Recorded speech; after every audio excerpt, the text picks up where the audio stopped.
The Codger and the Sparrow, a novel by Scott Semegran, narrated by Brian P. Craig. Everyone is a moon and has a dark side which he never shows to anybody. Mark Twain, Following the Equator, A Journey Around the World. I tell you, we are here on Earth to fart around, and don't let anybody tell you different. Kurt Vonnegut, A Man Without a Country. Part 1. 1. A wise old woman once told Hank, "The only two women who should ever bear witness to your pecker are your mother when you're a baby and your wife when you're married. Anyone else is just asking for trouble." This was, of course, Hank's grandmother who told him this, although he could never think of the reason why she told him this. He often thought of this nugget of wisdom, more so now that he was becoming as old as dirt day by day, whenever he had thoughts of other women besides his mother or his wife. Both were gone now, his mother and his wife, as well as his grandmother. But whenever he thought about a woman, he thought of what his Irish grandmother had told him. Trouble, he chuckled to himself. He rolled the question around in his mouth along with the last swig of a whiskey old-fashioned. Hogwash, he concluded. Hank sat at the bar of his favorite neighborhood hangout, Home Runs. Cigarette smoke in the air, one bar stool occupied down the bar from him, distorted karaoke singers serenading strangers in another room out of sight, yellowed ceiling tiles sagging. Like a gargoyle, Hank slumped on his stool, his fists like boulders on either side of his empty lowball glass, tufts of white hair below his weathered knuckles. Jack the bartender wiped bar glasses with a dish rag. He was at least half Hank's age, twice as tall with twice as much hair, but that didn't bother Hank. He liked the guy despite his youth and nice head of hair. When Jack was a teenager, his hair was long and shiny, and all the girls at his high school swooned over his hair. When Hank was in high school, all the girls swooned over the hair of the four lads from Liverpool, the Beatles, which was nothing like his own military-style buzz cut. "Want another?" Jack said to him.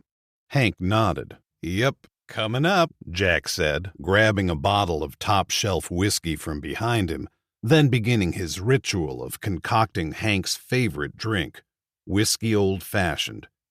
He mixed simple syrup with 1.5 ounces of whiskey and a dash of orange bitters in a stirring glass.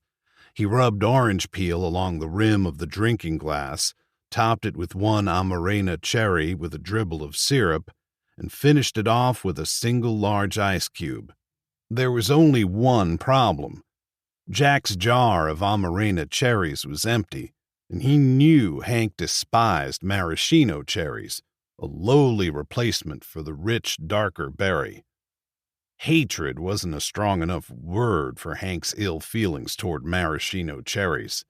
"I've got to get a new jar from the back," he told Hank, thumbing toward the storeroom. "And I've something to ask you when I get back, okay?" Hank nodded. Jack quickly vanished. But Hank wasn't alone.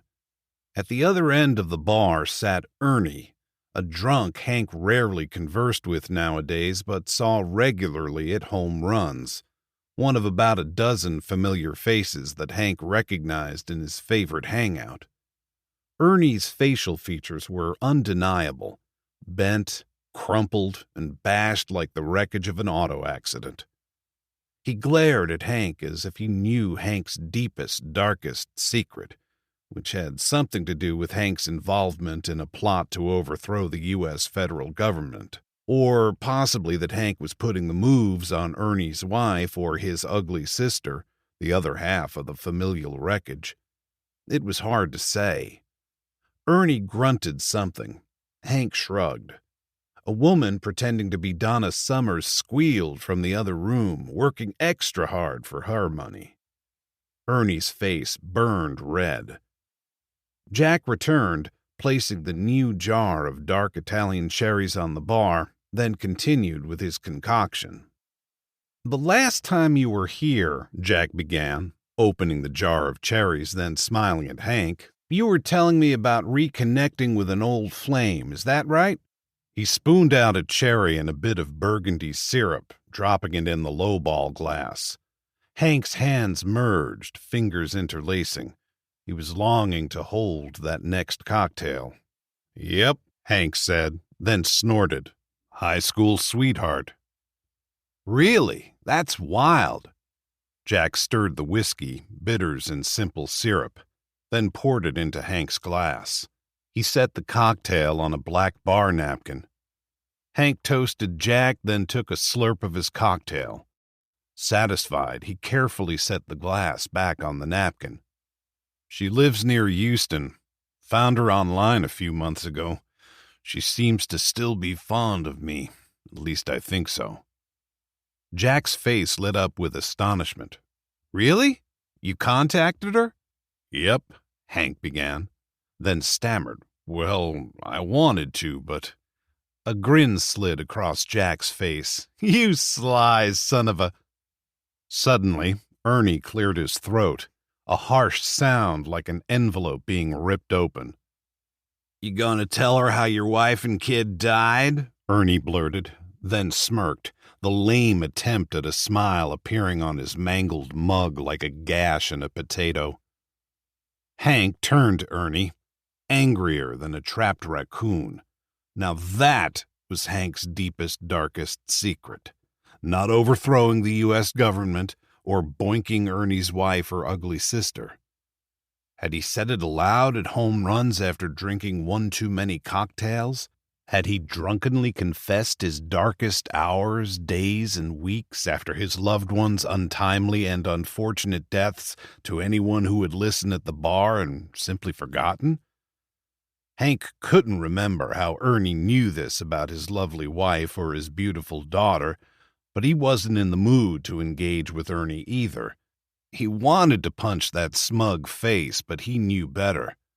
He could destroy him with one decisive punch, he knew that much. Just knowing that satisfied him, but he wasn't going to let this slight on Ernie's part go unremedied.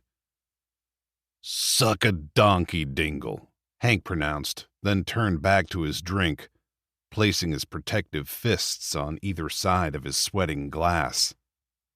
Jack bellowed, "Burn! You hear that, Ernie?" He placed his hands over his stomach, quelling his laughter. "Oh my God, that's the best!" Hank's propensity to not curse, no matter the circumstances, was legendary at this point, and his colorful replacements for run-of-the-mill vulgarities offered whoever was listening a humorous respite from profanity. Ernie's face burned red again, a hotter and more malicious shade than before. Then he abruptly left the building, scurrying away like a rodent without finishing his light beer or paying Jack for his tab. Hank slurped some more of his cocktail with a carefree tilt of his glass. Jack chuckled. "I can't believe you just told Ernie to suck a donkey dick." "Dingle. I don't cuss." "Dick, dingle, whatever. That was awesome. Your next drink is on me." "Put it on my tab. I've got to go after I finish this one," he said, taking another sip. "You got it," Jack said, scribbling Hank's request on a pad of paper. "You going home?" "Yep. See you next time, then." Hank nodded, finished his drink, carefully set his glass on the napkin, then lumbered out the door. It was late, the tarp of night having already lain over the strip mall where home runs resided, right outside his neighborhood, Wellsport. The sordid nightlife business of home runs occupied the building's left end, staying open long past the other family businesses it closed. Hank's lugubrious march to his car was accompanied by the jangle of his keys in his pocket. He wondered how he got his meaty hand in his cramped pocket in the first